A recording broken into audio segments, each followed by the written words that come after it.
नमस्कार, आपका स्वागत है ASTV 24 न्यूज नेटवर्क में।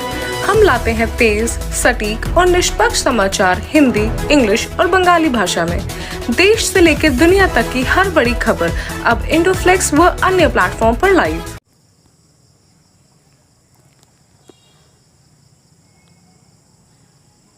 কোচবিহার ১ নম্বর ব্লক বিডিও অফিস চত্বর বৃহস্পতিবার কার্যত রণক্ষেত্রের চেহারা নেয় যখন ভোটাধিকার সুরক্ষা সমন্বয় সমিতির পক্ষ থেকে ডেপুটেশন জমা দিতে আসেন সিপিএম নেতা আসিফ আলম। অভিযোগ, তিনি বিডিওর কাছে স্মারকলিপি জমা দিতে পৌঁছতেই শাসক দলের একাংশের সমর্থকরা তাকে ঘিরে বিক্ষোভ দেখাতে শুরু করেন।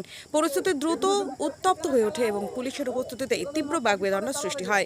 ডেপুটেশনকারীদের অভিযোগ, এই বিক্ষোভের সময় তাদের হাতে থাকা ফেস্টুন এবং ব্যানার ছিঁড়ে ফেলা হয় এবং গণতান্ত্রিক কর্মসূচিতে বাধা দেওয়ারও চেষ্টা করা হয়। আসিফ আলমকে ঘিরে উত্তেজনা এমন পর্যায়ে পৌঁছয় যে ঘটনাস্থলে উপস্থিত পুলিশকে দ্রুত হস্তক্ষেপ করে পরিস্থিতি নিয়ন্ত্রণে আনার চেষ্টা করতে হয়। প্রত্যক্ষদর্শীদের একাংশের দাবি, দীর্ঘক্ষণ ধরে দুপক্ষের মধ্যে উত্তেজনা বজায় ছিল, যদিও শাসক দলের পক্ষ থেকে এই অভিযোগের বিষয়ে আনুষ্ঠানিক প্রতিক্রিয়া পাওয়া যায়নি। অন্যদিকে ডেপুটেশনকারীদের বক্তব্য, প্রশাসনের সামনেই তাদের শান্তিপূর্ণ কর্মসূচি ব্যাহত হয়েছে এবং নিজেদের দাবি তুলে ধরার সাংবিধানিক অধিকার খর্ব করার চেষ্টা হয়েছে।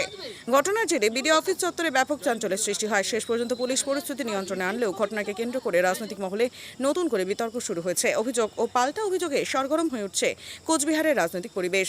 ASTV 24 এর টিম ঘটনাস্থলে উপস্থিত থেকে শুরু থেকে শেষ পর্যন্ত গোটা পরিস্থিতির উপর নজর রেখেছে। উত্তেজনার প্রতিটি মুহূর্ত, ডেপুটেশনকারীদের বক্তব্য, প্রশাসনের ভূমিকা এবং পরবর্তী রাজনৈতিক প্রতিক্রিয়া সবকিছুর উপর আমাদের বিশেষ নজর রয়েছে। ঘটনার প্রকৃত সত্য, প্রশাসনের পরবর্তী পদক্ষেপ এবং উভয় পক্ষের আনুষ্ঠানিক প্রতিক্রিয়া নিয়ে ধারাবাহিক আপডেট আপনাদের সামনে তুলে ধরবে ASTV 24। সবার আগে সবার নির্ভরযোগ্য সংবাদ, এই অঙ্গীকার নিয়েই আমরা থাকবো ঘটনাস্থল থেকে প্রতিটি গুরুত্বপূর্ণ আপডেট নিয়ে।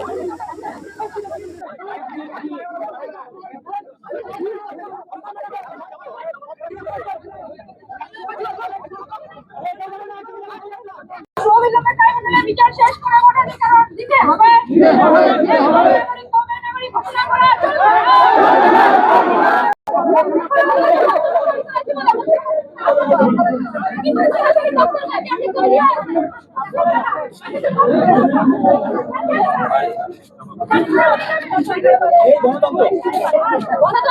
গণতন্ত্র বলে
তার যে ছেলে, সে নাগরিকত্ব কোনোদিন পাবে না।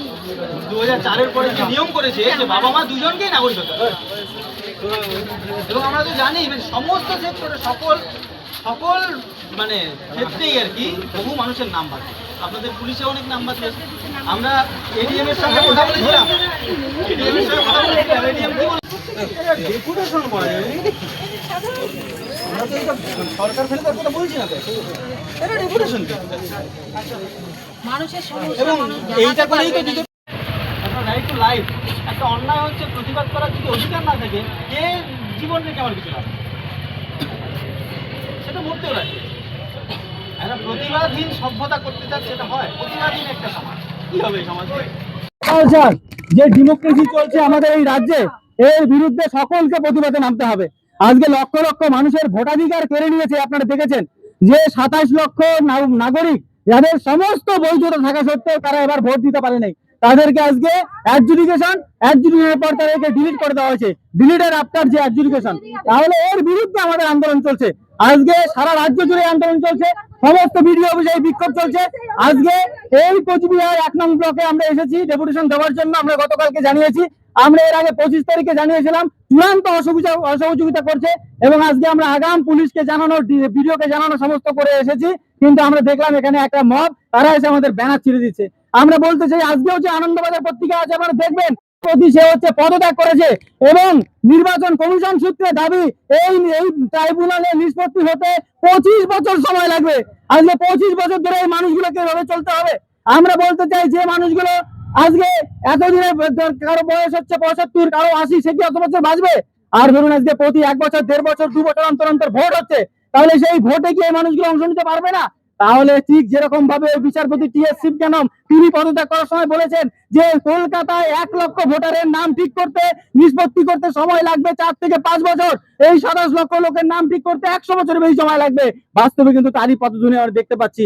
আর যখন আমরা এর বিরুদ্ধে প্রতিবাদ করছি, তখন আমাদের এই দেশের রাষ্ট্র, যে পুলিশ, যে আমাদের আজকে গণতন্ত্রকে রক্ষা করা দেওয়ার কথা, পাহারা দেওয়ার কথা, তারা কিন্তু সেটা করছে না। তারা আমাদের পাহারা দিচ্ছে যাতে আমরা কোনরূপ আন্দোলন করতে না পারি।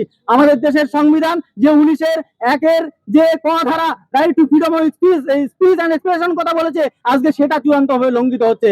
আমরা এর বিরুদ্ধে সমস্ত ধর্ম বর্ণ নির্বিশেষে সমস্ত মানুষকে অ্যাপিল করছি, আপনারা আসুন, প্রতিবাদে সামিল হন।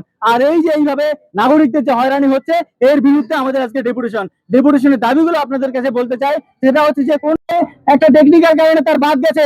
গতকাল আইসি সাহেব আমাদের বলছিলেন যে এই লোকগুলো প্রায় সকলেই বলছে হয়তোবা কোচবিহার শহর, কোচবিহার এই যে সাব ডিভিশনের যে 26,000-এর মধ্যে হয়তোবা 100-150 লোকের হয়তোবা কিছু ভুল হবে, বাকি সকলের কিন্তু ক্লিয়ার আছে, উনি নিজেই বলেছেন। তাহলে এই মানুষগুলোকে আজকে যে বঞ্চিত করবার চেষ্টা হচ্ছে, তাদের অন্নপূর্ণা ভান্ডার থেকে শুরু করে বা এই যে 100 দিনের কাজ, সেগুলো থেকে যে বঞ্চিত করবার চেষ্টা করছে, এটাকে আমরা বলছি করা যাবে না। এই দাবিগুলো আমরা নিয়ে এসেছি। আর আমরা বলতে চাই, ব্লকে ব্লকে এই ট্রাইব্যুনালের শুনানি হোক, এই শুনানি স্বচ্ছতার সঙ্গে এবং দ্রুততার সঙ্গে হোক, এই দাবিতে আমরা আজকে এই ডেপুটেশন দিতে এসেছি। কারা বাধা দিলেন? বাধা দিলেন আপনারা দেখতেই পাচ্ছেন, পতাকাহীন রাজ্যের শাসক দলের কর্মীরা, তারা বাধা দিলেন। এটা আবার না দেখার কি আছে? আপনার নাম? Asif Alam. For more updates, continue watching ASTV 24.